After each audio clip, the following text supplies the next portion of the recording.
ونستغفره ونعوذ بالله من شرور أنفسنا وسيئات أعمالنا من يهده الله فلا مضل له ومن يضلل فلا هادي له وأشهد أن لا إله إلا الله وأشهد أن محمدا عبده ورسوله أما بعد فإن خير الحديث كتاب الله وخير الهدي هدي محمد صلى الله عليه وسلم وشر الأمور محدثاتها وكل محدثة بدعة وكل بدعة ضلالة وكل ضلالة في النار فأعوذ بالله من الشيطان الرجيم بسم الله الرحمن الرحيم يا أيها الناس اتقوا ربكم الذي خلقكم من نفس واحدة وخلق منها زوجها وبث منهما رجالا كثيرا ونساء واتقوا الله الذي تساءلون به والأرحام إن الله كان عليكم رقيبا يا أيها الذين آمنوا اتقوا الله وقولوا قولا سديدا يصلح لكم أعمالكم ويغفر لكم ذنوبكم ومن يطع الله ورسوله فقد فاز فوزا عظيما أما بعد فقد قال الله تعالى قاف والقرآن المجيد بل عجبوا أن جاءهم منذر منهم فقال الكافرون هذا شيء عجيب أإذا متنا وكنا ترابا ذلك رجع بعيد قد علمنا ما تنقص الأرض منهم وعندنا كتاب حفيظ بل كذبوا بالحق لما جاءهم فهم في أمر مريج أفلم ينظروا إلى السماء فوقهم كيف بنيناها وزيناها وما لها من فروج والأرض مددناها وألقينا فيها رواسي وأنبتنا فيها من كل زوج بهيج تبصرة وذكرى لكل عبد منيب ونزلنا من السماء ماء مباركا فأنبتنا به جنات وحب الحصيد والنخل باسقات لها طلع نضيد رزقا للعباد وأحيينا به بلدة ميتا كذلك الخروج كذبت قبلهم قوم نوح وأصحاب الرس وثمود وعاد وفرعون وإخوان لوط وأصحاب الأيكة وقوم تبع كل كذب الرسل فحق وعيد أفعينا بالخلق الأول بل هم في لبس من خلق جديد وقال عز وجل واعتصموا بحبل الله جميعا ولا تفرقوا وقال تركت فيكم أمرين قال النبي صلى الله عليه وسلم تركت فيكم أمرين لن تضلوا ما تمسكتم بهما كتاب الله وسنتي حاضرین جمعہ سب سے پہلے اللہ رب العالمین کا بے پناہ شکر و احسان ہے کہ اس نے ہمیں پیدا کر کے یوں ہی پیاروں مددگار نہیں چھوڑا اس اللہ کا جتنا شکر ادا کیا جائے اتنا کم ہے جتنا اس کی عبادت کی جائے اتنا کم ہے جتنا اس کی حمد بیان کیا جائے اتنا کم ہے ہم اور آپ تھوڑا پڑھ کر سمجھتے تھک گیا بہت اللہ کی بڑائی بیان کر گیا جتنے احسانات اللہ کے ہمارے اوپر ہے نا اگر وہ ہم گننے لگ جائے تو ہمیں پتہ چلے گا ہم نے کچھ بھی اللہ کا شکر ادا نہیں کیا اور کچھ بھی اللہ کی تعریف نہیں کی ہے ہمیشہ میں کہتا ہوں کہ اگر اللہ رب العالمین نے آپ کو صحیح سالم رکھا ہے آپ کے ہاتھ صحیح ہے آپ کے پیر صحیح ہے آپ کی آنکھیں صحیح ہے آپ کے کان صحیح ہے آپ کا چہرہ صحیح ہے تو سمجھ جاؤ آپ کا برا وقت ہے ہی نہیں انسان دو پیسے اگر اس کے پاس نہ آئے نا تو وہ سوچنے لگتا ہے کہ میرا برا وقت چل رہا ہے دو پیسے اس کے پاس نہ ہو جبکہ ایسا بھی نہیں کہ وہ بھیک مانگنے لگ گئے صحیح ہوتا ہے کھارا پیرا سب اچھا گوشت بھی کھارا ہوتا ہے ہفتے میں 4 دن گوشت کھا رہے ہیں 5 دن گوشت کھا رہے ہیں لیکن کہتا ہے میرے حالات صحیح نہیں چل رہے میرا ایسا ماننا ہے کہ اگر اللہ رب العالمین نے آپ کے ہاتھ کو صحیح رکھا ہے پیر کو صحیح رکھا ہے آپ کے جسم کو بیماری سے محفوظ رکھا ہے تو آپ کے حالات اچھے ہی چل رہے ہیں جا کر ان لوگوں سے پوچھو جو ہاسپٹل میں بیٹھے تھے کروڑ پتی لوگ ہیں ارب پتی لوگ ہیں لیکن وہ اپنے ساری دولت دے کر بھی اپنے آپ کی صحت نہیں دے پا رہے یعنی ان کو پھر سے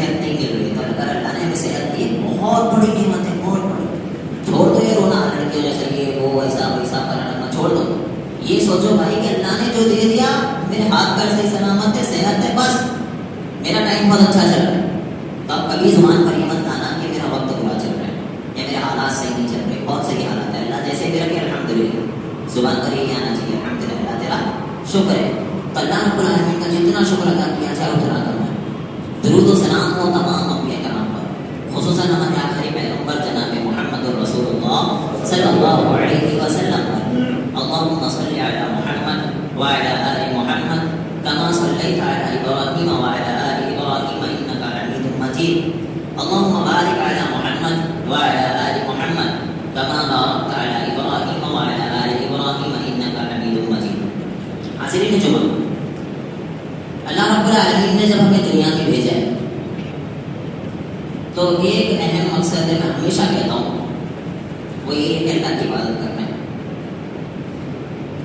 اور محمد رسول اللہ صلی اللہ علیہ وسلم کے نقش قدم پر چلنا ہے. اگر ہم اور آپ محمد صلی اللہ علیہ وسلم کے نقش قدم پر چلتے ہیں تو در حقیقت آپ اللہ رب العالمین کی اطاعت کر رہے ہو. اللہ کے رسول صلی اللہ علیہ وسلم کی بات کو مانتے ہو تو گویا آپ کس کی بات مان رہے ہو؟ اللہ کی بات ہی مان رہے ہو. لیکن پرابلم یہ ہے کہ ہم محمد رسول اللہ صلی اللہ علیہ وسلم کی بات کو بھی نہیں مانتے. جب ہم اللہ کے رسول کی بات کو نہیں مانتے, گویا ہم اللہ کی بات کو نہیں مانتے. اللہ رب العالمین قرآن میں کہتا ہے واعتصموا بحبل اللہ جمیعا ولا تفرقوا, تم سارے مل کے اللہ رب العالمین کی رسی کو مضبوطی سے تھام لو, ولا تفرقوا, اور فرقوں میں نہ بٹو. یہ آیت واضح اس بات کی دلیل ہے کہ بھائی فرقہ بندی اسلام میں پسندیدہ نہیں ہے. فرقوں کو اللہ رب العالمین نے بالکل بھی پسند نہیں کیا ہے, واضح دلیل ہے. اب ہم نے کیا کیا, اس میں بھی چور راستے نکال دیے. واعتصموا بحبل اللہ جمیعا ولا تفرقوا, اللہ نے کہا اللہ کی رسی کو پکڑ لو نا.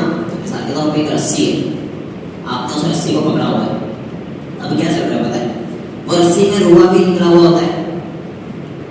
غور کرنا, اس رسی میں روحے بھی نکلے ہوتے ہیں ادھر سے ادھر سے ادھر سے. تو کہتے ہیں جو روحے نکلے ہیں نا یہ ہمارے امام ہیں. ہم اس روحے کو پکڑ لیے, گویا ہم رسی کو ہی پکڑے. روحا کیونکہ رسی سے جڑا ہوا ہوتا ہے, ہم روحے کو پکڑ لیے, گویا ہم نے رسی کو ہی پکڑا ہے. گویا جب ہم نے رسی کو پکڑا, گویا اللہ رب العالمین کے نگاہ میں ہم فرقوں میں نہیں ہیں. یہ ساری بیوقوفوں والی باتیں ہیں. اگر اللہ رب العالمین یہ کہہ رہا ہے اللہ کی رسی کو مضبوطی سے تھام لو, تو مطلب یہ نہیں کہ کوئی رسی ہے, اس کا ہرگز مطلب یہ نہیں کہ کوئی ٹیکنیکل رسی ہے اس کو سب مل کر پکڑنا ہے, نہیں. اب وہ رسی کیا ہے وہ اللہ کے رسول صلی اللہ علیہ وسلم بتائیں گے. قرآن کبھی بھی صرف اشارہ کرتا ہے. اب وہ کیا چیزیں ہیں وہ محمد رسول اللہ صلی اللہ علیہ وسلم بتاتے ہیں. مثال کے طور پر قرآن میں الحج اشہر معلومات, حج کے مہینے معلوم ہے. اب حج کے مہینے کون سے ایام ہیں, یہ قرآن میں نہیں ہے. اب بھائی حج کے مہینے کون ہیں, ایام کون سے, کون بتائے گا؟ محمد رسول اللہ صلی اللہ علیہ وسلم. قرآن میں ہے اتل ما اوحی الیک من الکتاب واقم الصلاۃ ان الصلاۃ تنہی عن الفحشاء والمنکر, کہ نماز بے حیائی اور برائی کے کاموں سے روکتی ہے. اب نماز پڑھنا کیسے ہے, نماز ہے کیا چیز, یہ کون بتائے گا؟ محمد صلی اللہ علیہ وسلم. پتہ چلا قرآن صرف اشارہ کرتا ہے, اس کی تفسیر وہ کون کرتے ہیں؟ محمد رسول اللہ صلی اللہ علیہ وسلم. اب اللہ نے کہہ دیا کہ رسی کو پکڑ لو, اس کا یہ مطلب نہیں ہے کہ کوئی رسی ہے.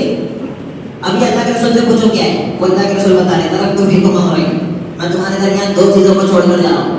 اگر آپ اسے پکڑے رہو گے, لن تضلوا, لن جبر بھی آتا ہے اس کا مطلب ہوتا ہے ہرگز نہیں, صرف نہیں, لا کیا تو نہیں, لن کا مطلب ہوتا ہے وہی پاسبل ہی نہیں ہے. یہ اللہ کے رسول کہہ رہے ہیں. اللہ کے رسول کہتے ہیں اگر ان دو چیزوں کو اگر آپ مضبوطی سے پکڑ لو گے, لن تضلوا, آپ ہرگز گمراہ نہیں ہو سکتے, ہو ہی نہیں سکتا ہے. وہ کیا ہے؟ کتاب اللہ, اللہ رب العالمین کی کتاب یعنی قرآن مجید, اور سنت یعنی محمد رسول اللہ صلی اللہ علیہ وسلم کی سنت, وہ ہے احادیث. ہم جب تک کہ اللہ کے رسول صلی اللہ علیہ وسلم کی اطاعت نہیں کریں گے ہم کامیاب نہیں ہو سکتے, اور نہ اللہ کی مدد آ سکتی ہے. صحابہ نہ کہ اللہ کے رسول صلی اللہ علیہ وسلم کی اطاعت کیا کرتے تھے, اور ایسی اطاعت کرتے تھے ہم سوچ بھی نہیں سکتے. نبی نے کہہ دیا تو کرنا ہے بس. ہم سب کو پتا ہے محمد رسول اللہ صلی اللہ علیہ وسلم نے جھوٹ بولنے سے منع کیا ہے. کتنے جھوٹ سے بچے, سب جھوٹ بول رہے ہیں الا ماشاءاللہ. ہم معافی مانگ لیں گے اللہ سے. اور میں اس کی مثال بھی دیتا ہوں کہ گناہ کرتے وقت یہ سوچنا کہ توبہ کر لوں گا, یہ ایسے ہی ہے گویا کہ اپنے ہاتھ کو اپنے چاقو سے کاٹ لیا. آپ ایک چاقو لی, اپنے ہاتھ کو کاٹ لیا, یہ سوچ کر کے علاج کرا لوں گا, کاٹو کے ہاتھ. کیوں؟ پبلک بولے کہ بیوقوف ہے کہ ہاتھ کاٹ رہا ہے اپنا. بولا بیوقوف نہیں, علاج کراؤں گا نا. پھر بھی اس کے باوجود آپ کو پبلک برا بھلا کہے گی. تو جب آپ ہاتھ نہیں کاٹتے ہو یہ سوچ کر کے واپس علاج کرا لوں گا, تو گناہ یہ سوچ کر کیسے کرتے ہوئے توبہ کر لوں گا؟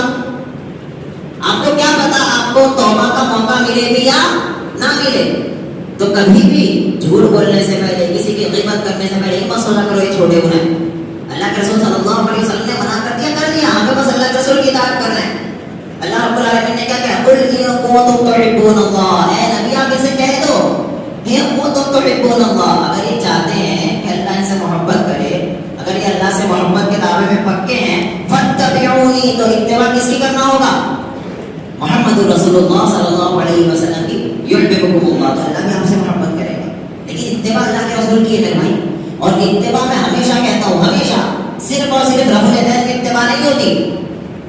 ہم میں اکثریت یہ سوچ کے بیٹھے کہ ہم رفع الیدین کرتے مطلب کنفرم جنت کے ٹھیکیدار بن گئے, ہم جنت میں جائیں گے.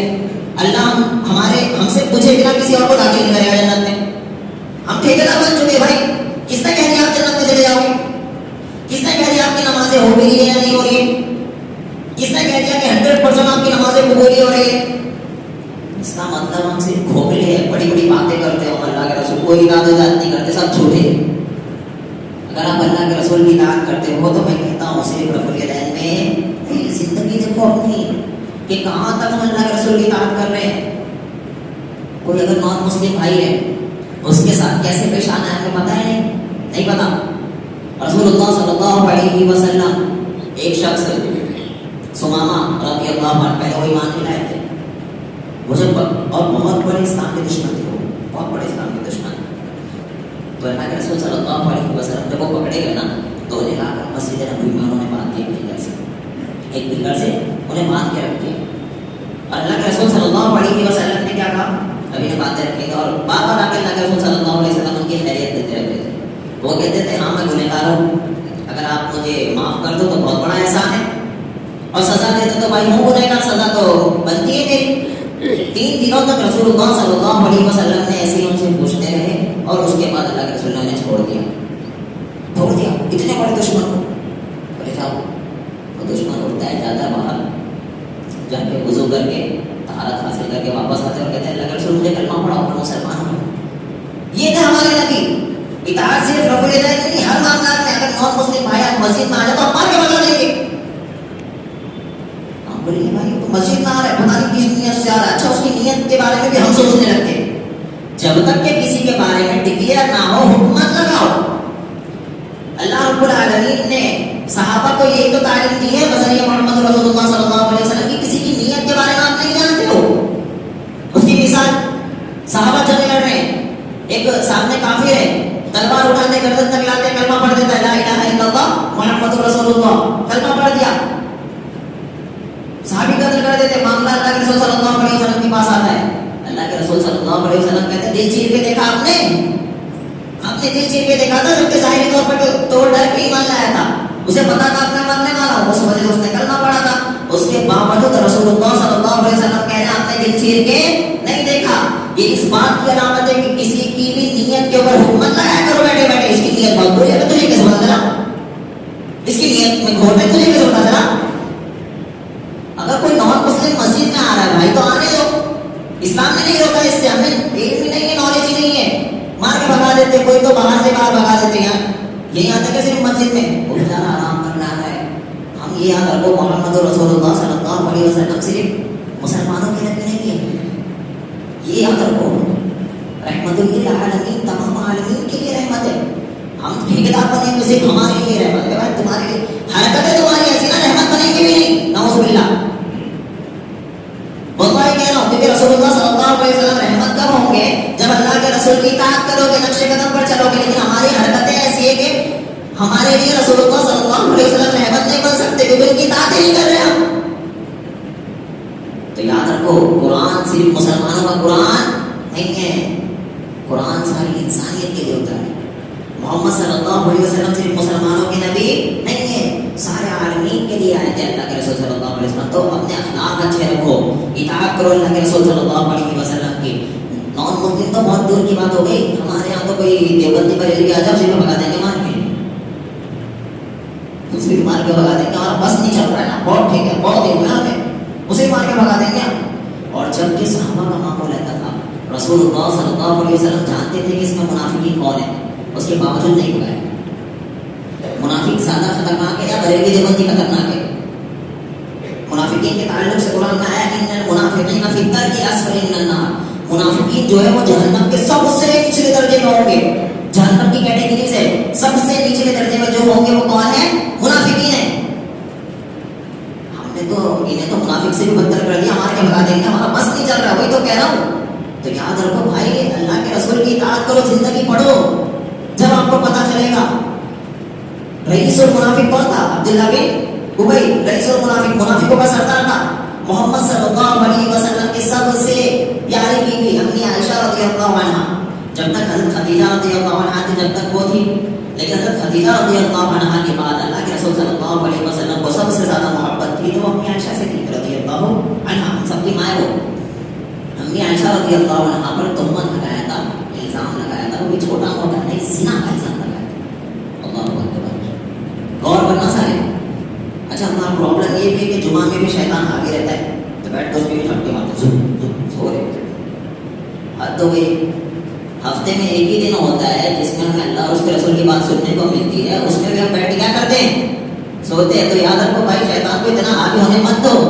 اگر شیطان اتنا حاوی آپ کے اوپر ہو رہا ہے مطلب کیا فیل ہو چکے ہو.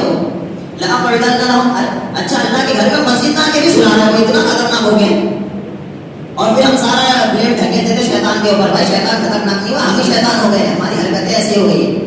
جیسے مثال کے طور پر رمضان میں نا شیاطین کیا دے جاتے ہیں، بڑے جو ان کے سردار ہوتے ہیں کیا ہو جاتے ہیں، کیا دے جاتے ہیں. اس کے باوجود بھی سارے گناہ کرتے ہیں، جھوٹ بھی بولتے، ساری حرکتیں کرتے ہیں. تو شیطان تو کہتے ہیں بڑا ہوتا، تو کیسے کرتے ہیں ہم؟ مطلب ہمارے اندر اتنا آ چکا ہے، وہ اتنا آ چکا ہے کہ اب ہم ہی اس کے سردار بن چکے ہیں.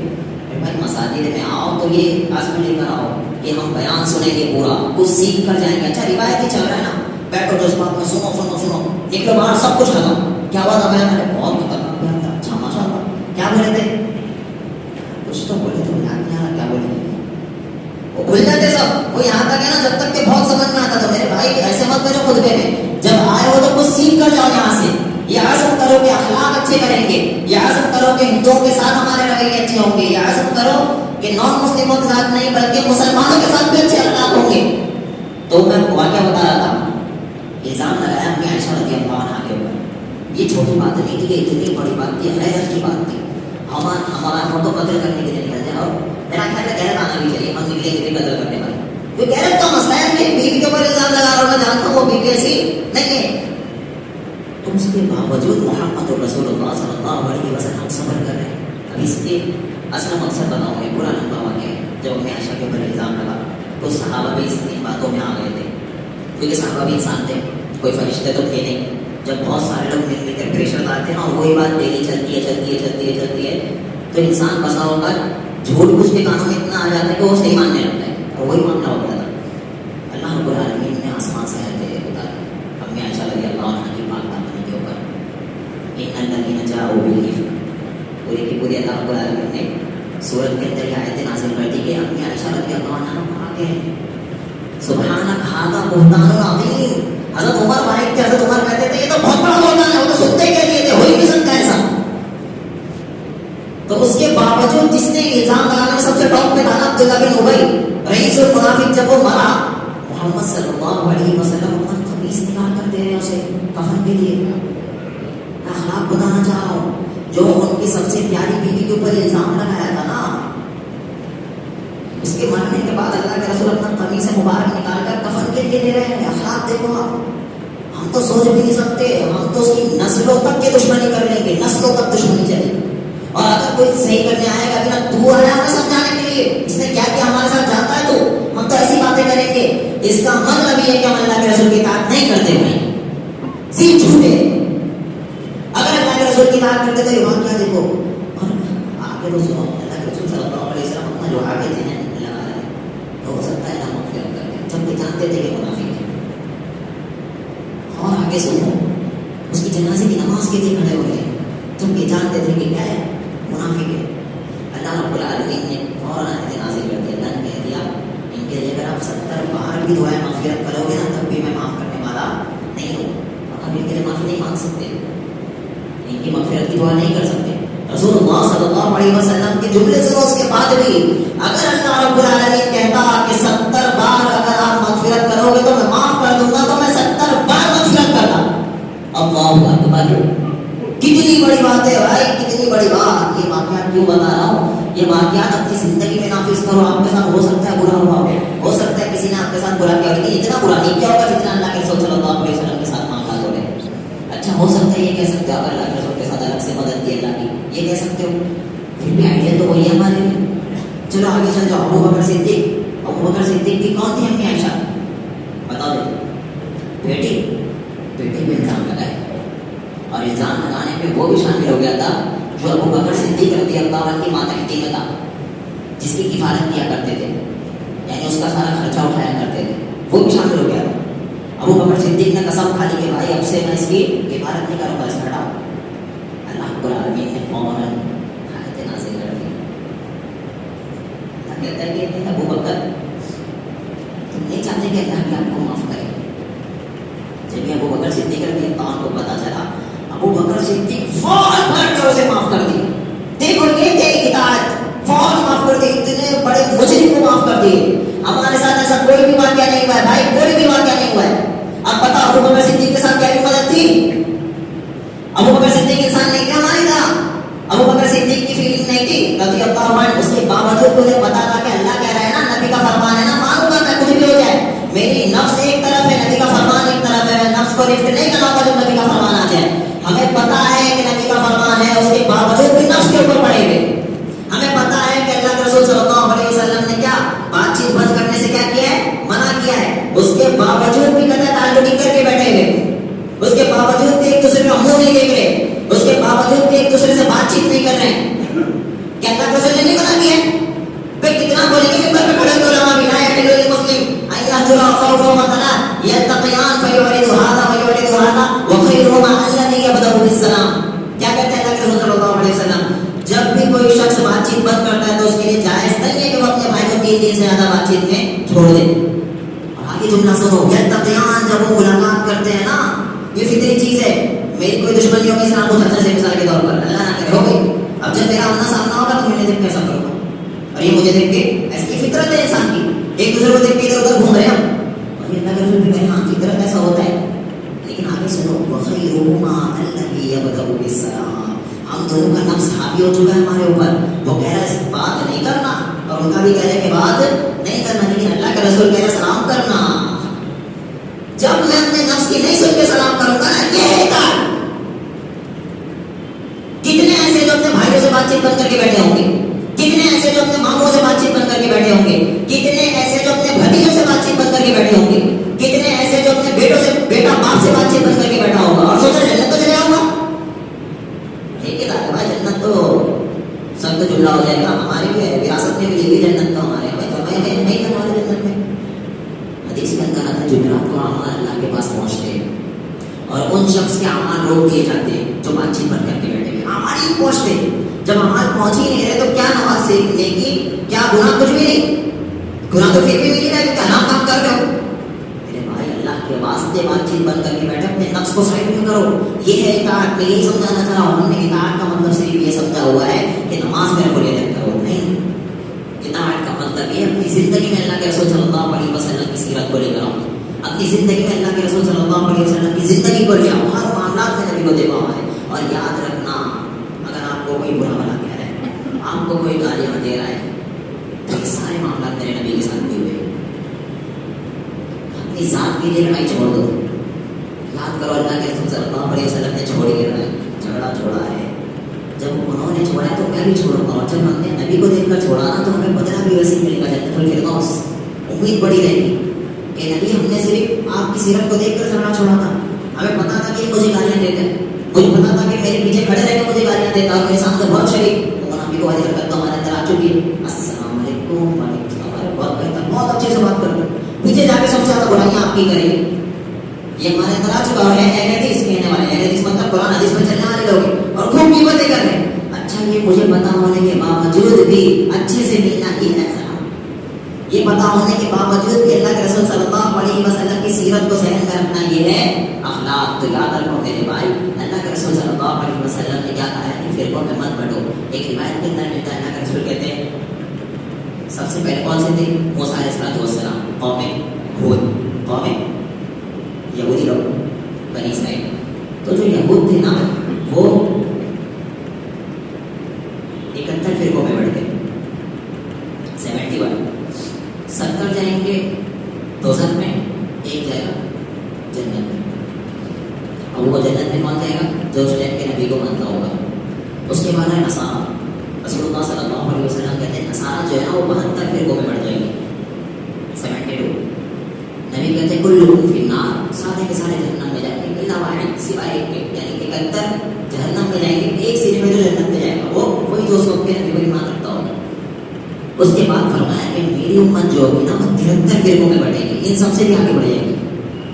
کلہم فی النار, سارے کے سارے جہنم میں جائیں گے الا واحد, سوائے ایک کے. اب وہ ایک کون ہے؟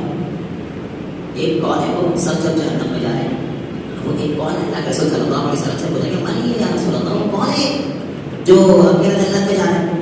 تو اللہ کے رسول صلی اللہ علیہ وسلم نے یہ نہیں کہا کہ وہ اہل حدیث ہوں گے, یہ نہیں کہا کہ وہ دیوبندی ہوں گے, یہ نہیں کہا وہ بریلوی ہوں گے. اگر اچھا اللہ کے رسول کوئی نام بتا دیتے نا تو دنیا اتنی پلٹا رہے نا, سارے کا نام وہی رکھ لیتا اور حرکتیں الٹی سیدھی سب چلتی, لیکن نام وہ رکھ لیتے. اس میں تو ہم بہت آگے, ہمارا نام اچھا ہوتا ہے جماعت المسلمین, ہمارا نام بہت اچھا ہوتا ہے. اہل قرآن جب کے ہوتے ہیں بولتے ہیں حدیث کو نہیں مانتے, لیکن نام اہل قرآن رکھ لی, کوئی بھی ماشاء اللہ رکھتے ہیں جنت تو انہیں کے لیے بنی ہوئی, ہم تو ایسا سوچیں گے. تو اللہ کے رسول نے نام نہیں بتایا, یہ میں سمجھانا چاہ رہا ہوں.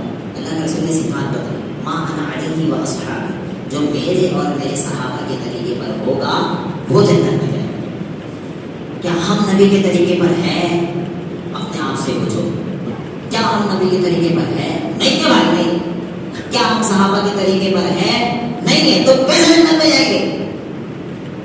کلہم فی النار, سارے کے سارے جہنم میں جائیں گے سوائے ایک کے, وہ ما انا علیہ و اصحابی. اب اگر نبی کے طریقے پر دیوبندی ہے تو وہ بھی جنت میں جائیں گے, نبی کے طریقے پر بریلوی تو وہ نام ہی نہیں ہے نا. ہو سکتا ہے اپنا نام اس نے کچھ الٹا رکھا ہو لیکن اندر سے نبی کے طریقے پر ہو نہیں سکتا, پاسبل ہے, ہو سکتا ہے جنت میں چلا جائے. تو کبھی بھی اپنے آپ کو جنت کا ٹھیکیدار مت سمجھو. اور ایک چیز یاد رکھو, حنفی حضرات سے میں گزارش کروں گا, امام ابو حنیفہ رحمہ اللہ کی پیدائش جو ہے نا وہ کب ہوئی ہے؟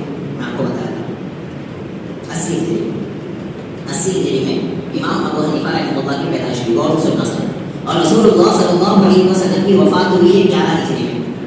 11 ہجری میں وفات, 80 ہجری میں امام ابو حنیفہ رحمہ اللہ کی پیدائش. اس کے بعد امام ابو حنیفہ رحمہ اللہ کی وفات جو ہے نا وہ 150 ہجری میں ہوئی, 150. اب جو ہے دور امام ابو حنیفہ رحمہ اللہ سے پہلے والا جو دور تھا وہ سارے کون تھے؟ وہ سارے کون تھے؟ صحابی تھے, تابعی بھی تھے. اور ضروری تابعی نے نبی کو دیکھا, ایسا تو نہیں ضروری. تابعی کا مطلب یہ ہوتا ہے جو صحابہ سے ملاقات کی ہے. تو بھائی یہ جو کہتے ہیں نا 80 ہجری میں امام ابو حنیفہ ہیں, اس کے بعد جا کر حنفی حضرات اپنے آپ کو حنفی کہنے لگے. اس سے پہلے کے جو لوگ تھے وہ کون لوگ تھے؟ وہ سارے کے سارے محمدی تھے, یعنی محمد صلی اللہ علیہ وسلم کی اتباع کرنے والے لوگ تھے. اس کے بعد آئے امام مالک رحمہ اللہ. امام مالک رحمہ اللہ کی پیدائش کے بعد جا کر تو مالکی آئے. امام شافعی کی پیدائش کے بعد جا کر تو شافعی آئے. امام احمد بن حنبل رحمہ اللہ, ان ساروں کی پیدائش کے بعد جا کر تو یہ فرقے بنے. سمجھ میں آ رہی بات؟ ان کی پیدائش کے بعد جا کر یہ فرقے بنے ہیں. تو ان کی پیدائش سے پہلے کون لوگ تھے دنیا کے اندر؟ آپ یہ کہہ سکتے ہو کہ محمد رسول اللہ صلی اللہ علیہ وسلم کو فالو کرنے والے لوگ تھے. تو ضروری تو نہیں ہے کہ سارے نے نبی کو دیکھا ہو, کیونکہ کتابیں بھی موجود تھے. تو وہی تو ہم کہنا چاہتے ہیں کہ اس وقت کے لوگ جسے فالو کر رہے تھے نا اسی کو فالو کرو, محمد صلی اللہ علیہ وسلم. اور یاد رکھو امام ابو حنیفہ رحمہ اللہ نے کہیں بھی یہ نہیں کہا کہ میری بات کو حرف آخر ماننا. امام احمد بن حنبل رحمہ اللہ نے کہیں نہیں کہا کہ میری بات کو حرف آخر ماننا. مالک شافعی کسی نے نہیں کہا کہ میری بات کو حرف آخر ماننا. امام ابو حنیفہ رحمہ اللہ کی تو کتاب بھی اویلیبل نہیں ہے, کیونکہ اس ٹائم پر اتنے مسئلے جمع ہی نہیں ہوتے کہ کتاب لکھتے امام ابو حنیفہ رحمہ اللہ, کیونکہ سب سے قریبی دور پر ہیں. اس ٹائم پہ تابعی آتے, کوئی مسئلہ بتاتے, امام ابو حنیفہ رحمہ اللہ اس کے مطابق فتوا دیتے. پھر کل کو کوئی دوسرے تابعی آتے, وہ کوئی مسئلہ بتاتے, انہیں رجوع کرنا پڑتا. اسی لیے امام ابو حنیفہ رحمہ اللہ نے کہا اذا صح الحدیث فهو مذهب, جب صحیح حدیث مل جائے وہی میرا مذہب ہے.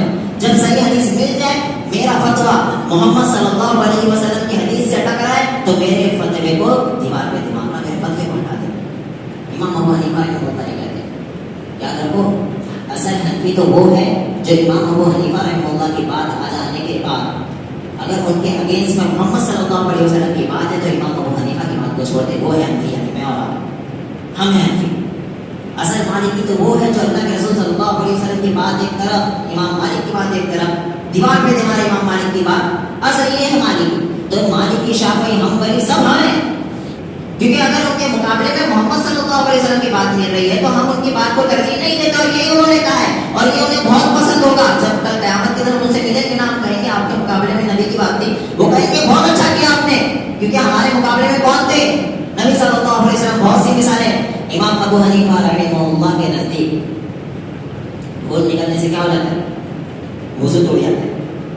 سب کو امام ابو حنیفہ کے نزدیک خون نکلنے سے وضو ٹوٹ جاتا ہے. لیکن ابو داؤد کی روایت کے اندر ملتا ہے کہ ایک صحابی نماز پڑھ رہے تھے، انہیں آ کر تیر لگ گیا. تیر لگنے سے خون نکلتا ہے، پانی نکلتا ہے، خون نکلتا ہے، ظاہر سی بات ہے بھائی. اور تیر چھوٹا موٹا تیر نہیں تھا، بہت اندر تک گیا اور پوری باڈی اس کی خون سے بھر گئی. اس کے باوجود بھی نماز پڑھ رہے. جب ہمیں روایت مل گئی ایک طرف صحابی کا عمل اور ایک طرف امام ابو حنیفہ رحمہ اللہ، ہم کس کی بات کو مانیں گے؟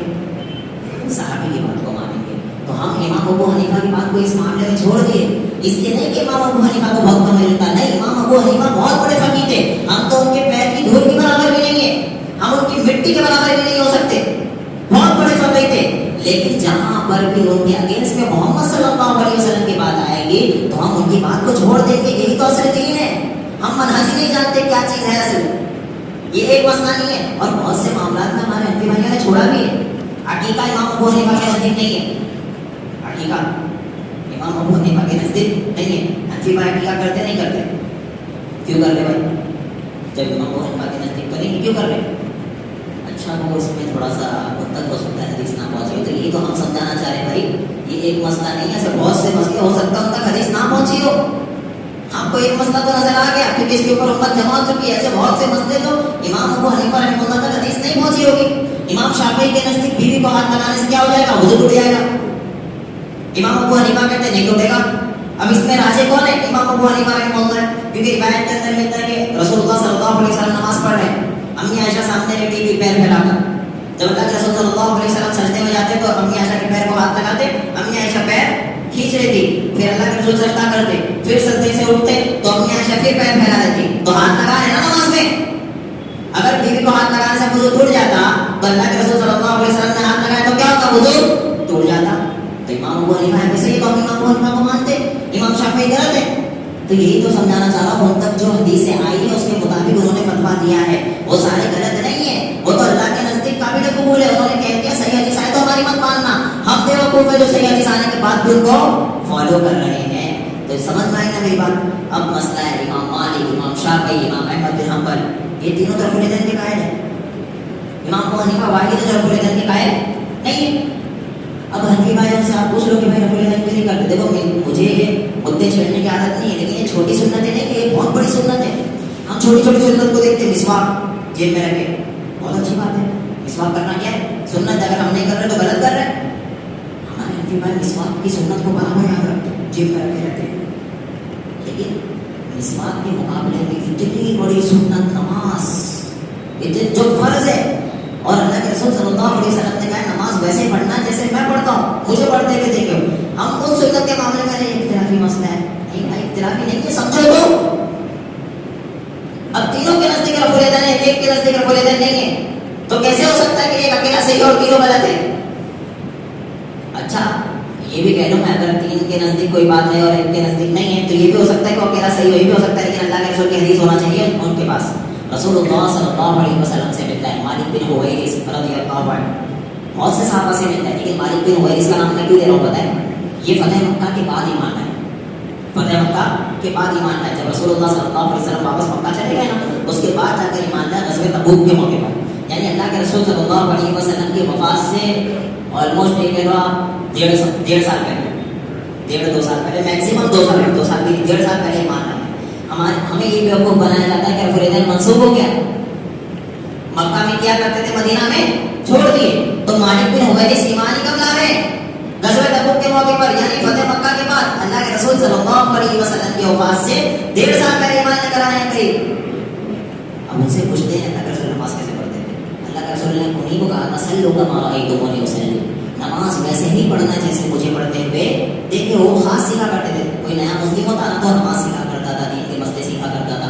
اللہ کے رسول صلی اللہ علیہ وسلم سے نماز سیکھ کر جاتے ہیں. وہ اپنی قوم والوں کو نماز پڑھاتے ہیں. صحیح بخاری کی روایت ہے 737 نمبر کی روایت ہے. وہ بیان کرتے ہیں مالک بن حویرث کے رسول اللہ صلی اللہ علیہ وسلم جب نماز شروع کرتے تو رفع الیدین کرتے تھے، تکبیر تحریمہ جب کہتے. جب رکوع میں جاتے تو رفع الیدین کرتے، جب رکوع سے اٹھتے تو رفع الیدین کرتے. ابھی مالک بن حویرث ہمیں بتا رہے ہیں جو فتح مکہ کے بعد ایمان لائے ہیں صرف وفات کے اللہ کے رسول کی 1.5 سال پہلے، سمجھ جاؤ 9 ہجری میں یا 10 ہجری میں ایمان لے کر وہ آئے ہیں. اب مجھے بتاؤ اگر منسوخ تھا تو وہ کیوں بتا رہے ہیں؟ اور اگر کوئی چیز منسوخ ہو گئی تھی، مثال کے طور پر آپ مان لو کہ منسوخ بھی ہو گئی تھی، تو اس کے لیے اتنے سخت جملے نہیں آ سکتے کہ اللہ کے رسول کوئی عمل کیا کرتے تھے پھر اللہ کے رسول نے وہ عمل چھوڑ دیا تو اس کے لیے اتنے سخت جملے ہیں کہ بغل میں بت رکھ کے آتے تھے اور کیا تھا گھوڑوں کی دموں کی طرح ہاتھ اوپر نیچے کرتے تھے. اتنے سخت جملے نبی کی سنت کے لیے نہیں آ سکتے ہوئے. ایک روایت نہیں کئی روایت ہے. جب آپ بخاری روایت میں تو بخاری پہ ہی ہوں، ابھی تو بہت سی کتابیں ہیں حدیث کی. بخاری مسلم آپ اٹھا کے دیکھو 735 36 37 38 ساری روایتیں آپ لائن سے پڑھنا، اس میں ملتا ہے کہ اللہ کے رسول صلی اللہ علیہ وسلم کی نماز رفع الیدین کے ساتھ تھی. تو میرے بھائی اگر آپ کے سامنے صحیح حدیث بیان کر دی گئی، پیش کر دی گئی، اس کے باوجود بھی آپ عمل نہیں کر رہے ہو، آپ کا معاملہ ہے اللہ کا معاملہ ہے. ہم تو بری ذمہ ہو گئے. ہم نے تو بتا دیا بھائی یہ صحیح حدیث ہے کہ اللہ کے رسول نماز ایسے پڑھتے تھے. اب مسئلہ یہ کہ آپ کو بھی تو نہیں پتا ہے. مسئلہ یہ ہے یہاں کا عوام کو بھی نہیں پتا ہے کہ نماز اللہ کے رسول کیسے پڑھتے تھے. بس ہم دیکھ رہے ہیں آبا و اجداد رفع الیدین کرتے آ رہے تو ہم بھی کر رہے ہیں، آبا و اجداد ایسا کرتے تھے تو ہم بھی کر رہے ہیں. اچھا تقلید کا صرف یہ مطلب نہیں کہ امام ابو حنیفہ کو فالو کرو تو مقلد ہے، یا ہم مالک شافعی احمد بن حنبل کو فالو کرو تو مقلد ہے. آپ بغیر تحقیق کے کسی کی بھی مان رہے ہو، بغیر تحقیق کہ آپ نے دیکھا نہیں صحیح حدیث ہے غلط حدیث ہے کیا معاملہ ہے، آپ کسی بھی مان رہے ہو تو یہ بھی تقلید ہے اور یہ بھی تقلید جائز نہیں ہے. آپ کو کوئی آ کر میں آپ سے یہ ممبر پہ کھڑے کر کے کوئی حدیث بیان کر رہا ہوں، آپ میں سے کوئی بھی آ کر مجھ سے کہہ سکتا ہے بھائی آپ نے حدیث بیان کی بتاؤ گا. آپ کوئی صحیح حدیث لے کر آ جاؤ، میرا عمل اس کے خلاف ہو، اللہ کی قسم کل کا سورج بعد میں نکلے گا میرا عمل پہلے ہوگا انشاءاللہ. کل کا سورج بعد میں نکلے گا میرا عمل پہلے ہوگا. تو یہ ہوتا ہے اصل کہ بھائی ہم رسول اللہ صلی اللہ علیہ وسلم سے محبت کرنے والے لوگ ہیں، ہم محمد صلی اللہ علیہ وسلم کی اتباع کرنے والے لوگ ہیں. جہاں اللہ کے رسول کی بات آ جائے تو ہم اپنے آپ کی نہیں سن سکتے. اور آپ نماز دیکھو اللہ کے رسول کی تو رفع الیدین کا مسئلہ تھا میرے بھائی. میں مانتا ہوں اب تو پتہ چل گیا اب کرنے لگ جانا انشاءاللہ رفع الیدین. ایک نہیں کئی روایت ہے بخاری مسلم آپ کئی دیکھو نا 300 سے 400 روایت صرف رفع الیدین کے اوپر ہے، صرف رفع الیدین کے اوپر. اتنی روایت ملنے کے بعد بھی ہم صرف اس لیے نہ کریں کیونکہ ایک بڑا مجمع حنفیوں کا نہیں کرتا تو ہم نہ کریں اور اتنے لوگ گھر پہ نہیں جمع ہو سکتے. یاد رکھو نماز کی رکوع اقل وعدہ. اگر یہ اس بات کی علامت ہے کہ بہت سارے لوگ کوئی عمل کر رہے ہیں وہ صحیح ہے تو جنگ کے بدر میں مسلمان کتنے تھے؟ 313. کافر کتنے تھے؟ 1000 سے بھی زیادہ تھے. تو اس کے آپ کی منطق کے حساب سے تو کافر صحیح ہو گئے نعوذ باللہ. یاد رکھو آپ کو صحیح حدیث مل جائے تو مجھے ماننا ہے، یہ اپنا عقیدہ بناؤ کہ بھائی میں اللہ کے رسول صلی اللہ علیہ وسلم کی مانوں گا کیونکہ وہی جنت میں لے جائیں گے. کل قیامت کے دن سکہ چلے گا عمل نماز پڑھا ہے لاؤ مہر بتاؤ اللہ کے رسول کی. اچھا نماز بھی پڑھ رہے ہو نا، ایک چیز کا خیال رکھو کہ نماز سکون اطمینان کے ساتھ پڑھو. روایت ملتی ہے صحیح بخاری کی روایت ہے، انس بن مالک رضی اللہ عنہ بیان کرتے ہیں کہ رسول اللہ صلی اللہ علیہ وسلم جب نماز پڑھتے ہیں، انس بن مالک کہتے ہیں میں آپ کو اللہ کے رسول کی جیسی نماز پڑھ کے سکھا رہا ہوں. انس بن مالک کون ہے پتہ ہے؟ اللہ کے رسول صلی اللہ علیہ وسلم کے پاس جو بچپن سے رہے ہیں، جو اللہ کے رسول صلی اللہ علیہ وسلم کی خدمت کیا کرتے ہیں تو کہتے ہیں میں اللہ کے نبی کی جیسی نماز پڑھاتا ہوں آپ کو. انس بن مالک نماز پڑھتے ہیں اور انس بن مالک کہتے ہیں کہ رسول اللہ صلی اللہ علیہ وسلم جب سجدہ کرتے اور سجدے سے اٹھتے تو ہمیں ایسے لگتا کہ اللہ کے رسول دوسرا سجدہ ہی بھول گئے. اللہ اکبر، دوسرا سجدہ ہی بھول گئے. اتنا لمبا بیٹھتے مغفرت کیا کرتے تھے دعائیں. پھر جب رکوع سے اٹھتے نا رسول اللہ صلی اللہ علیہ بخاری کی روایت اپنی کہانی نہیں سنا رہا ہوں، رکوع سے جب اللہ کے رسول صلی اللہ علیہ وسلم اٹھتے تو اتنا دیر کھڑے رہتے کہ صحابہ ٹینشن میں آ جاتے کہیں اللہ کے رسول سجدے میں جانا بھول تو نہیں گئے. یہ نمازیں تھی ہماری کیا نمازیں؟ کچھ بھی نمازیں نہیں. مجھے ڈر لگتا ہے کہ ہمارے منہ پہ تو نہیں مار دی جائے نماز. اور یہاں تک کہ ملتا ہے کہ رسول اللہ صلی اللہ علیہ وسلم کہتے ہیں کہ نماز ایسے پڑھا کرو گویا وہ آپ کی آخری نماز ہے، کہ اس کے بعد آپ مرنے والے ہو. جب آپ میں سے کسی کو پتہ چل جائے کہ میں نماز پڑھ رہا ہوں اور اس نماز کے بعد مجھے مار دیا جائے گا, اس نماز کے بعد دنیا میں مجھے کوئی دوسری نماز نصیب نہیں ہوگی, تو آپ کیسی نماز پڑھو گے؟ آپ تو ایسی نماز پڑھو گے تو سلام ہی نہیں پھیرو گے. اور رسول اللہ صلی اللہ علیہ وسلم کہہ رہے نماز ایسے پڑھا کرو, سمجھا کرو, ذہن میں رکھا کرو کہ میری آخری نماز ہے, مطلب اتنا سکون اطمینان سے پڑھا کرو.